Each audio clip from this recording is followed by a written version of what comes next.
Ausgehend von diesem vielschichtigen, transparenten Bild möchte ich euch heute die Negativmalerei noch einmal genauer erklären. Auf vielfachen Wunsch einfach nochmal mit größeren Ausschnitten und einfacheren Sequenzen die einzelnen Schritte nochmal nachvollziehen. Hier seht ihr sehr viele Strukturen, die ich halt mit verschiedenen Techniken, mit Folientechnik, mit Alkoholtropftechnik übereinander gelegt habe. Ich habe verschiedene Farben, sehr dünn verwandt und transparent. Und das ist mein Ausgangsbild. An sich auch schon sehr schön, aber ich möchte euch jetzt die Negativmalerei nochmal daran zeigen. Bevor ich das jetzt mache, möchte ich zunächst mal mein Bild etwas schützen und versiegle es mit einem Acrylbinder, mit einem matten Acrylbinder oder einem seidenmatten Acrylmalgel. Dann kann ich unter Umständen auch Partien, die ich gemalt habe, ausgearbeitet habe, die mir später nicht gefallen, wieder wegwischen. Also zunächst einmal das Gel oder den Binder gleichmäßig aufstreichen und dann nochmal richtig gut trocknen.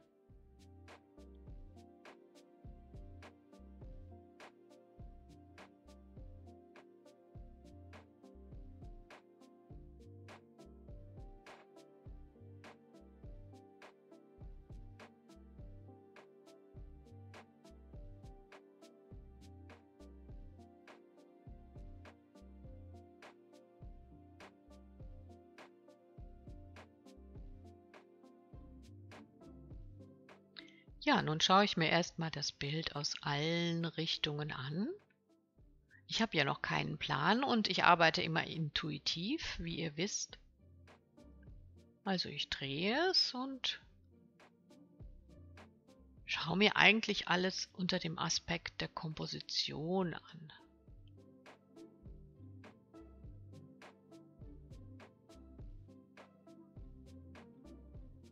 Ich möchte also mit der Negativmalerei da einen Hintergrund und einen Vordergrund erschaffen.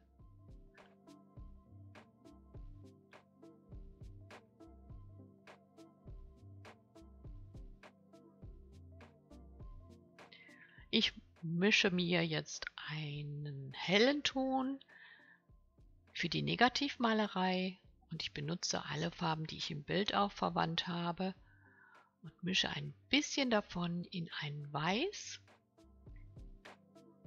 So bekomme ich ein getöntes Weiß und damit arbeite ich jetzt.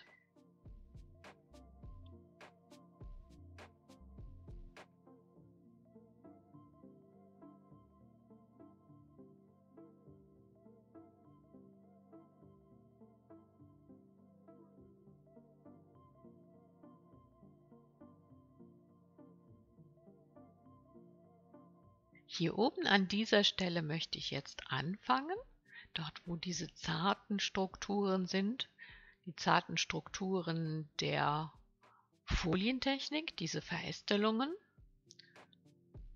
Und ich füge jetzt die helle Farbe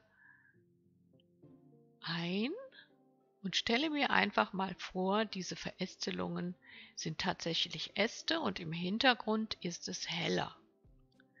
Das heißt, ich male jetzt den Hintergrund an. Und dann gehe ich einfach Schritt für Schritt und orientiere mich an den Strukturen, die schon vorhanden sind. Und ich kann auch mal einfach so Flecken reinmachen und sehe dann, wie sich daraus diese Strukturen ergeben.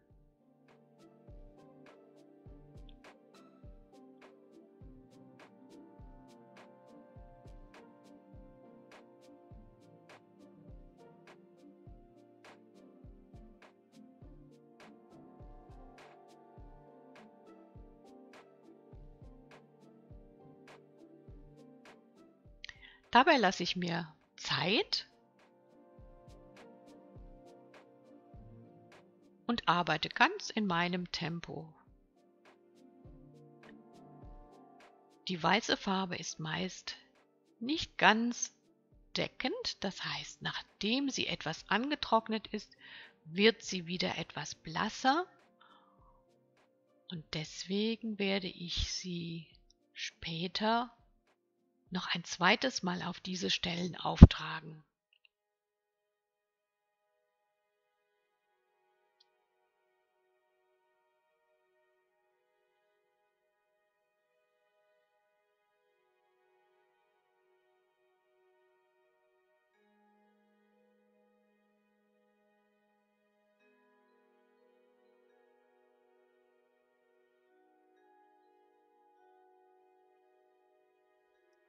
Ich trockne also zwischendurch mit dem Föhn leicht und dann male ich das Ganze noch einmal in der gleichen Farbe an.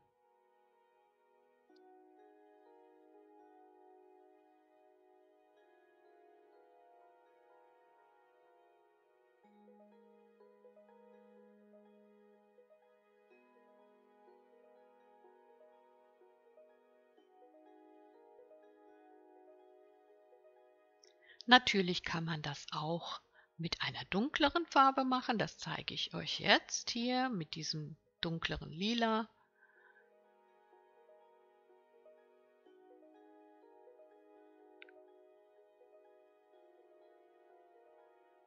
Man könnte sich entscheiden, den Hintergrund dunkler zu machen oder auch heller.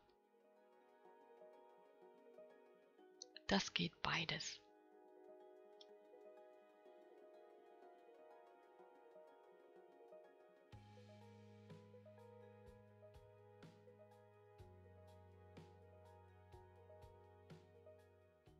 Hier arbeite ich mit der Negativtechnik vom Rand her. Das heißt, ich grenze eine Form vom Hintergrund ab und die Strukturen sind hier diese runden Tropfstrukturen der Alkoholtropftechnik und ich arbeite einfach Schritt für Schritt und kann mich immer noch entscheiden, weitere Teile noch zu übermalen. Hier habe ich direkt große Flächen, die ich direkt wegnehme mit der Negativtechnik. Hier kann ich mich entscheiden, einfach etwas stehen zu lassen. Das seht ihr jetzt gleich. Dann bleibt so eine Linie oder ein Balken im Hintergrund stehen.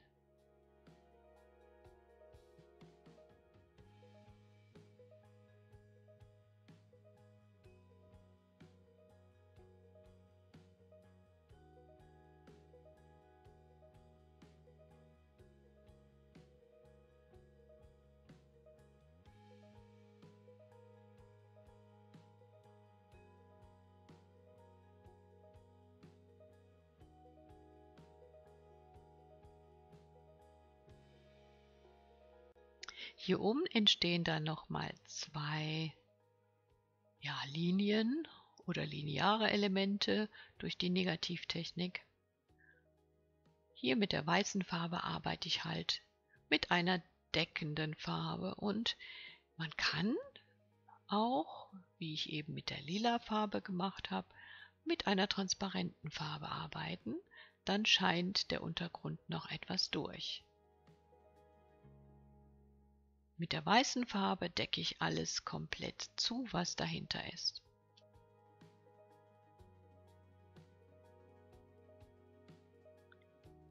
Hier unten in der Ecke werde ich euch jetzt nochmal zeigen, wie ich mit der lila Farbe transparent eine Struktur hervorhebe, auch wieder diese Folienstruktur, aber auch gleichzeitig dadurch, dass ich auf diese Grenze oder die Begrenzung zu diesem hellen Lila achte, eine andere Form hervorhebe. Es ist schwer zu erklären, aber vielleicht schaut ihr einfach, dann seht ihr, was ich meine.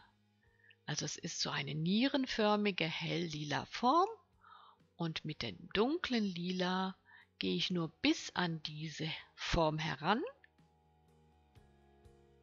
Und dadurch wird sie eigentlich für das Auge deutlicher begrenzt.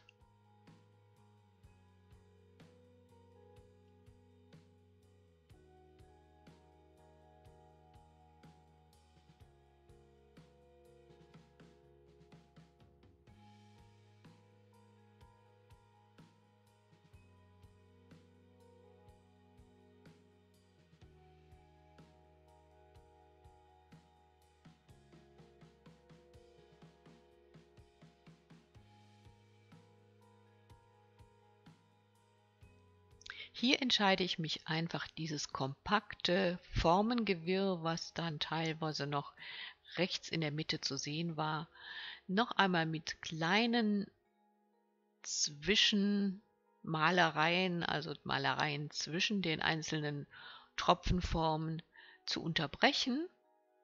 Dadurch wird es leichter und lockerer. Hier haben wir jetzt das fast fertige Bild.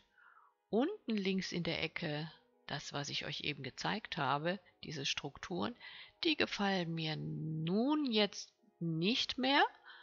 Ich muss sie auf das komplette Bild abstimmen, das heißt, sie müssen leider verschwinden. Ich werde sie komplett übermalen.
Jetzt schaue ich auf das gesamte Bild und stelle fest, diese große eiförmige Form ist doppelt gemoppelt, dieses große Ei, das hat noch zu wenig Gewicht.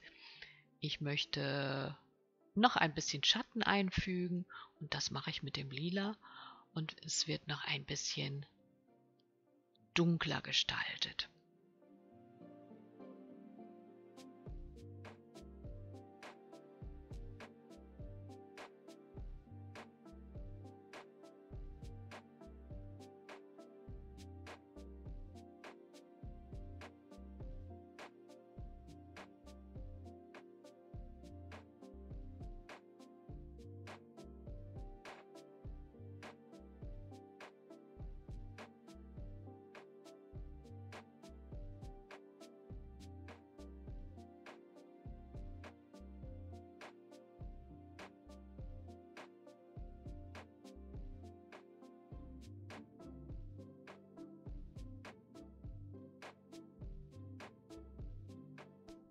Ich denke, das ist so fertig. Ich hoffe, ich konnte euch ein paar Fragen beantworten. Vielleicht mache ich demnächst noch mal ein weiteres Video zur Negativtechnik.